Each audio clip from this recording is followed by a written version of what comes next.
Red's fine, because we know, is it on both sides? She's got lace on her shift.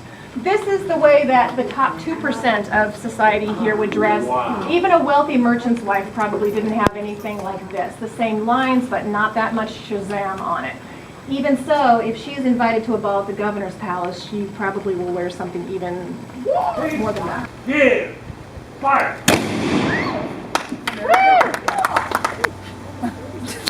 That's copper. Those are copper beads. Wet fork to stick to the rawhide. So, so we just roll it like where you're twisting the fibers. It's a finger twisting.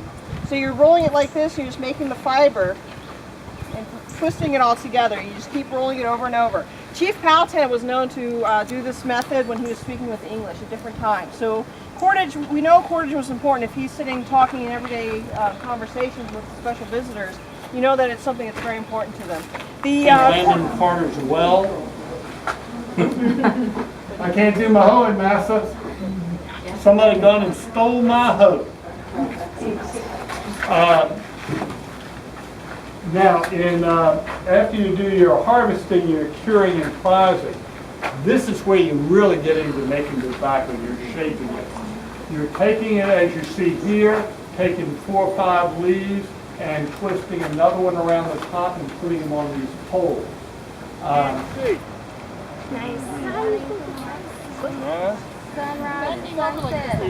You might get some time off during the holidays, but if it's the harvest time, you're going to be working straight through the week. Okay? If it gets cold, I'm going to find other activities for you to do. If you're old, I'm going to find an activity that you can do as an elder, but you're going to work. Idle hands are the devil's workshop, as the saying goes. So you're not going to have idle hands, nor are your children. It's always going to be work. Now, what do you think you're going to use to help you work 12 hours a day? What are you going to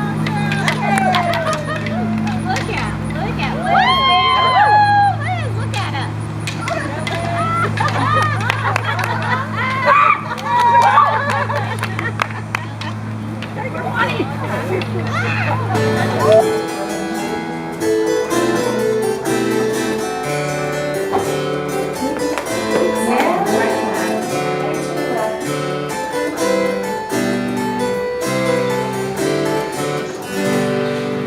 Not much action.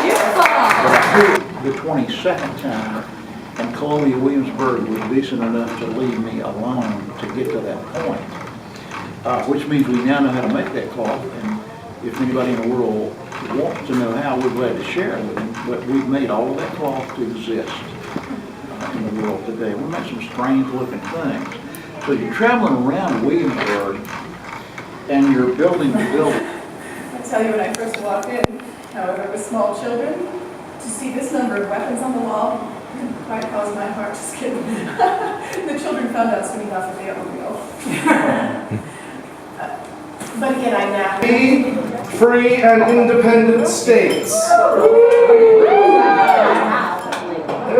Indeed, indeed. Looks like we've gone and put our foot into it for real this time, haven't we? Every man jack of them would sign that document declared by his actions that he is guilty of the crime of treason, and as such, should he be apprehended, will be subject to a traitor's fate, which we all know is what? Death by hanging. Death by hanging, a long drop and a short stop. So friends and neighbors, we've got our work cut out for us if we are to realize this thing called the cause of America. But I would like to propose that we commemorate this august occasion by raising a glass or two tonight. First, to General Washington. To General Washington. Here, here.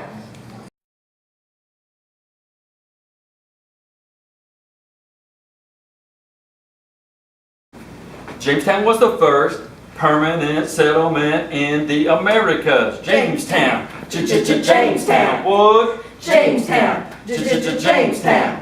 Susan Constant, Godspeed and Discovery had to save 6 months to get a ride on those 3. The weather was rough, the water was whack, and all we had to eat was some cold hardtack. Jamestown. Jamestown. What? Jamestown. Jamestown. So a long time ago, back in 1607, a ship full of men thought they sailing to heaven. To the new world they came a-searching for gold. You don't work, you don't eat is what they were told. Jamestown, Jamestown, what? Jamestown, Jamestown. John Smith had a talk with Chief Powhatan. He spoke in English, said, "I'm the man." Pocahontas was the prince of the Powhatan tribe. John Rolfe really loved her and he made her his bride. Jamestown, Jamestown, what? Jamestown, Jamestown. No need to read, just sign here. But the captain didn't tell them they'd be on for 20 years. Indentured servitude, a ride and some land. Work for others and survive if you can. Jamestown, Jamestown, what? Jamestown, Jamestown, what? Jamestown, baby!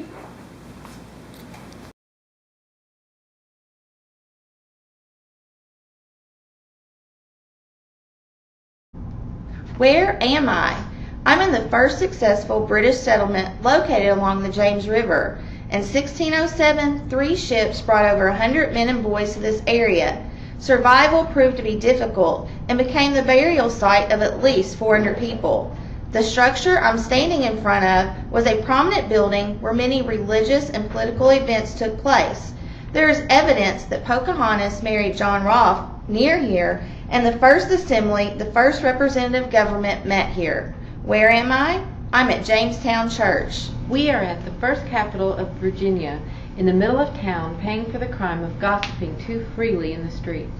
Other people could receive the same kind of punishment for things such as stealing or cheating customers. The punishment was designed to humiliate the criminal. Spectators could throw tomatoes, rotten eggs, and even animal or human waste to make the humiliation greater. We were sentenced for 2 hours in the pillory. You could be sentenced to as much as a day. Being in the pillory is extremely painful. We will keep our gossip to ourselves. Where am I? The governor's palace. In 1706, Virginia's Colonial General Assembly government approved the act of building a home in Williamsburg, Virginia for the governor/leader of this British colony. Williamsburg was the capital city of the Virginia colony at that time. The palace was completed in 1722, destroyed by fire in 1781 during the American Revolutionary War, and was then rebuilt. The governor's palace was the home to 5 royal lieutenant governors and 2 royal governors before the American Revolutionary War. It was also home to the first 2 state governors of the Commonwealth of Virginia, Patrick Henry and Thomas Jefferson, after America became a country. It is now furnished inside to look as it did before the American Revolutionary War, when Lord Dunmore was the British royal governor of the Virginia colony.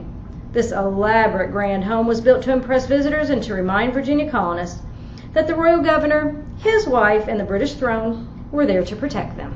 Where am I? I'm in a field. Every day I turn over the leaf of each and every plant in this field to remove the worms from underneath each leaf. The worms like to devour the leaves, and if they do so, they'll destroy my crop. The leaves are very sticky and leave a residue on my hands. The sticky substance is nicotine. This is the most valuable crop in Virginia. Where am I? I am in a tobacco field.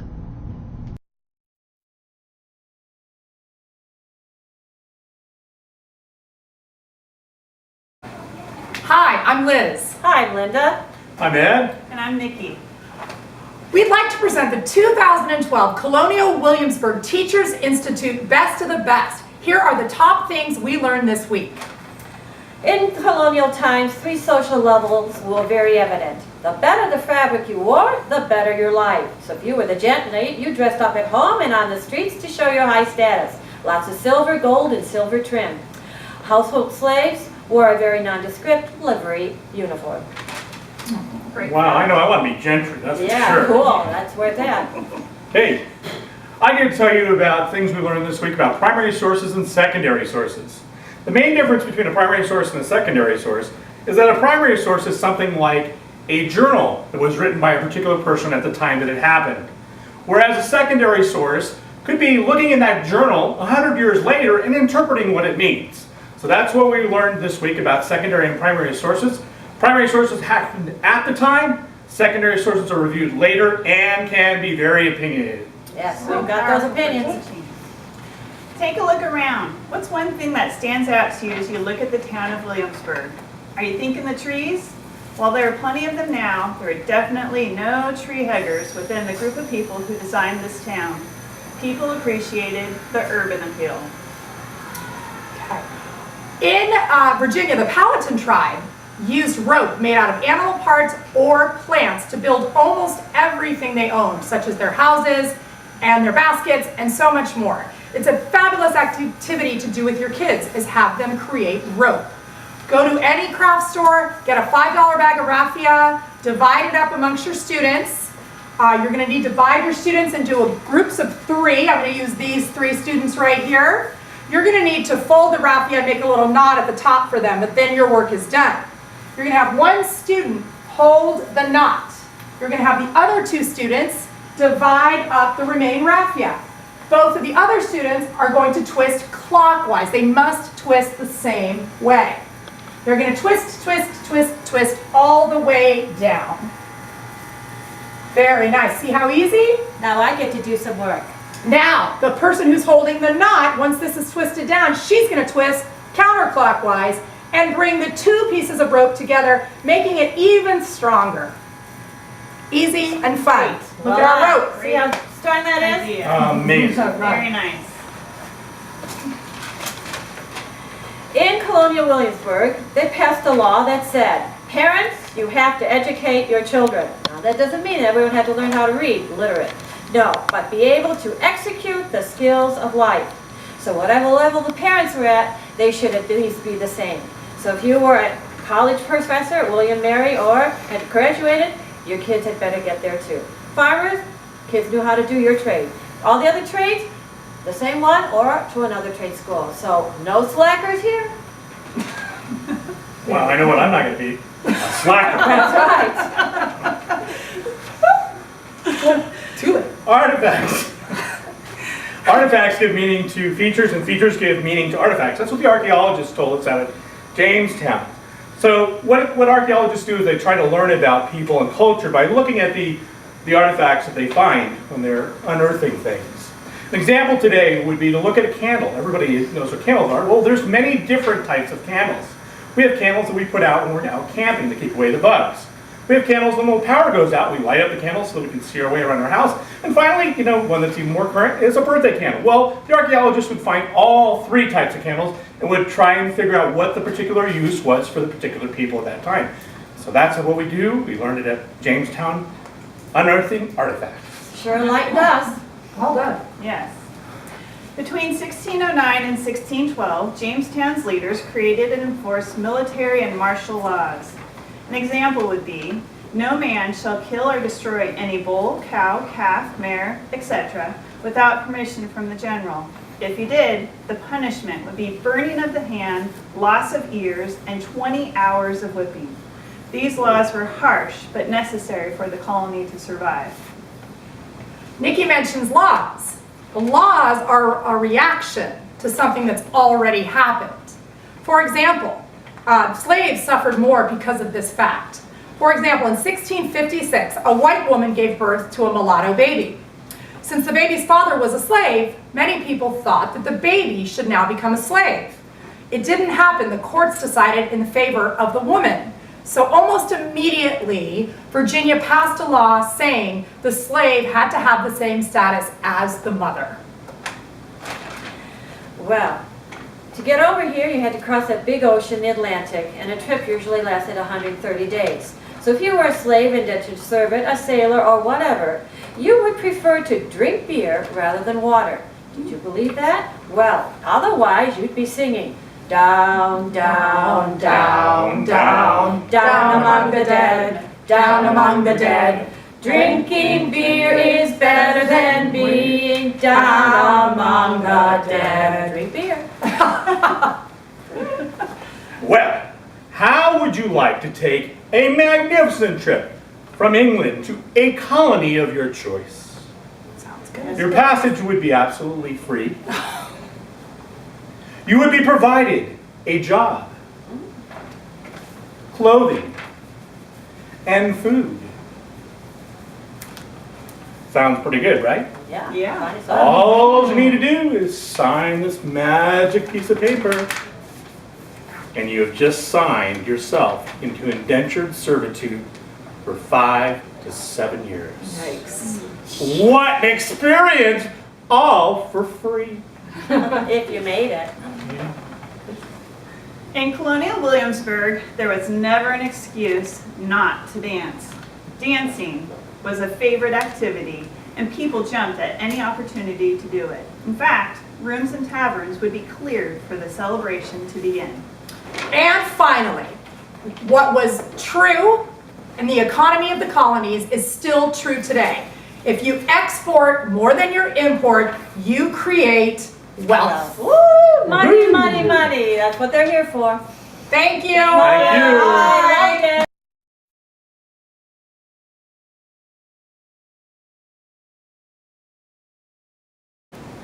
Welcome to the Williamsburg Walk this evening. This evening we are in Colonial Williamsburg, asking just the normal tourist on the street some questions about history and to see what they know about our historical facts and history, what they have learned. Let's ask, yes ma'am, hello, how are you? Good, how are you? Let me ask you a question that many people learn while they're here in Colonial Williamsburg. The first question is, who did Pocahontas marry? That's John Smith. John Smith, you say? Yeah, I mean, didn't you see the Disney movie? It was an Oscar-nominated film. So we say that Pocahontas married John Smith. Yeah. Let's ask our history expert.